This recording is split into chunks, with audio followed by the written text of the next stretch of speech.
Halo guys, Aku Indah. Aku Salsa. Aku Felix. Aku Rian. Dan aku Nova.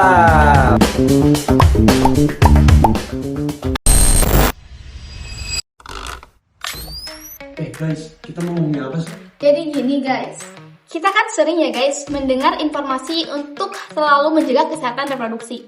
Kenapa? Karena ternyata banyak loh masalah yang terjadi akibat kesehatan reproduksi ini. Dan salah satunya adalah penyakit infeksi menular yang saat ini sedang marak terjadi. Wah, betul banget tuh Win. Apalagi mungkin masih banyak di antara kita para remaja yang belum memiliki pengetahuan tentang infeksi penyakit menular seksual. Jadi, ada hal-hal yang belum diketahui seperti gejala, dampak, dan tips agar terhindar dari IMS. Nah, untuk itu kita di sini untuk memberikan informasi apa aja sih jenis-jenis penyakit infeksi menular seksual, gejalanya, dampaknya, dan yang paling penting adalah tips agar mencegah penyakit infeksi menular seksual. Oke, aku dulu ya guys. Ngomongin penyakit infeksi menular seksual, rasanya nggak afdol kalau kita nggak tahu bagaimana infeksi menular ini bisa terjadi. Sesuai namanya, penyakit infeksi menular seksual adalah penyakit yang menular melalui hubungan intim yang tidak aman, baik melalui vagina, anak, maupun oral. Hal ini bisa terjadi karena semakin banyaknya para remaja yang melakukan hubungan seks bebas tanpa mengetahui risiko apa yang bakalan terjadi. Seks bebas ini bakal lebih cepat nyebarin virus ataupun penyakit baik yang ringan maupun yang berat. Dan yang lebih seremnya, kebanyakan IMS ini tidak menimbulkan gejala loh.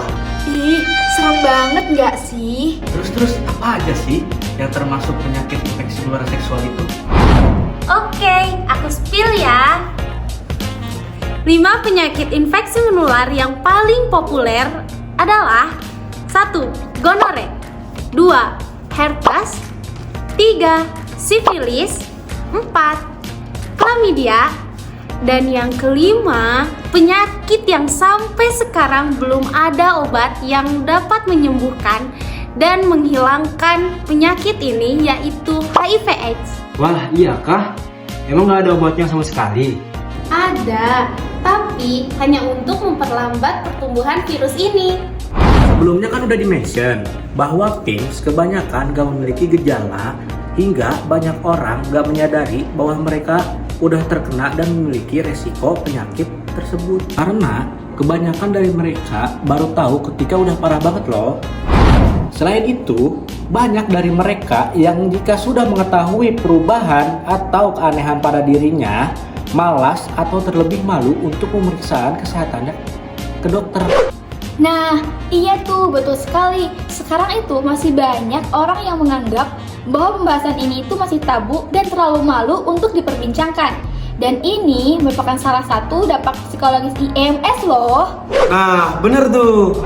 Selain berdampak di kesehatan fisiologis, penderita IMS juga memiliki dampak lain di kesehatan fisik. Di antaranya, yang pertama, penyakit radang panggul, PAD.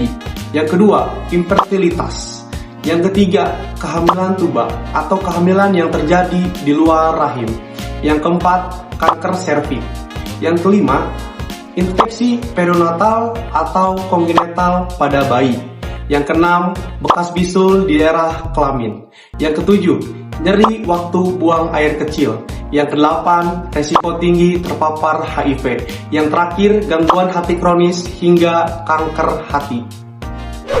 Nah, sekarang kita akan membahas dampak penderita IMS dari segi psikologis. Nah, yang pertama, penderita IMS biasanya rendah diri, kemudian mereka merasa malu, dan yang pasti mereka mempunyai gangguan hubungan seksual. Kemudian, penderita IMS ini juga mereka selalu berada di situasi kecemasan.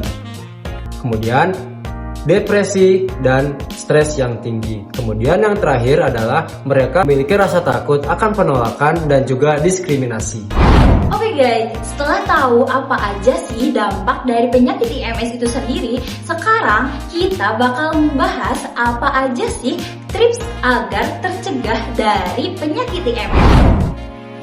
Tips-tips cegah IMS. 1. Pemakaian alat kontrasepsi. Seringkali banyak pasangan yang enggan memakai alat kontrasepsi saat melakukan hubungan seksual.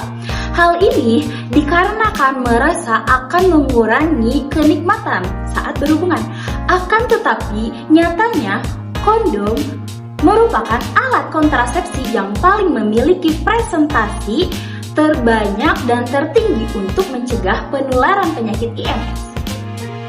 Kedua, membatasi konsumsi minuman beralkohol dan nafsa. Kenapa? Karena PIMS ini juga dapat menular dari suntikan yang terkadang para pengguna nafza itu tidak mengganti suntikannya. Ih, ngeri nggak tuh? 3. Melakukan vaksinasi. Salah satu pencegahan dini tertularnya PIMS ini adalah vaksinasi, seperti vaksinasi hepatitis B dan HPV. 4. Jangan bergonta-ganti pasangan. Ini nih yang menjadi tantangan bagi para anak muda sekarang karena mereka tuh suka bereksplorasi.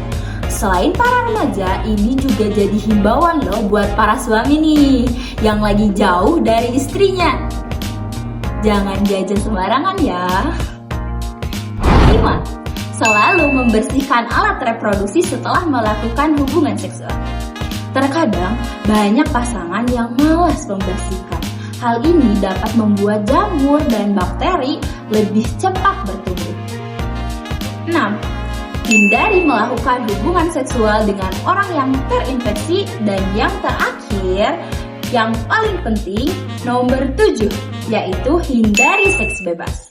Melakukan hubungan seksual dengan banyak orang inilah yang dapat meningkatkan resiko penularan infeksi menular seksual, terutama jika tidak pernah menggunakan kondom. Well, itu dia tipsnya guys. Yuk cegah IMS dengan praktekkan tips-tips yang tadi. Nah guys, karena kalian sekarang udah tahu IMS, dampak dan tips untuk mencegah IMS, jangan lupa dibagikan ke teman-teman kalian ya, supaya makin banyak yang tahu. Aku Indah, Salsa, Nabila, Rian. Felix. Nopal. bye! Bye.